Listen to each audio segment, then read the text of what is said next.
از آقا محمد شیخی بخونم.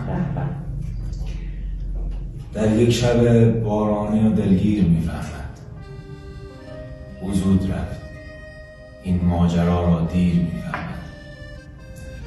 در دست تو باشد دلش پیش کس دیگر، درد مرا یک مرد ماهیگیر میفهمد. عاشق شدم اما مرا باور نخواهد کرد، این قصه تلخ مرا یک شیر میفهمد. هر لحظه دورم کرده از آغوش گرم خود، او چون کمان و قصه‌ام را تیر می‌فهمد. زخم زبان میزد ولی دلتنگ او هستم، این را غلاف خالی شمشیر می‌فهمد. در یک شب بارانی و دلگیر می‌فهمد او زود رفت، این ماجرا را دیر می‌فهمد.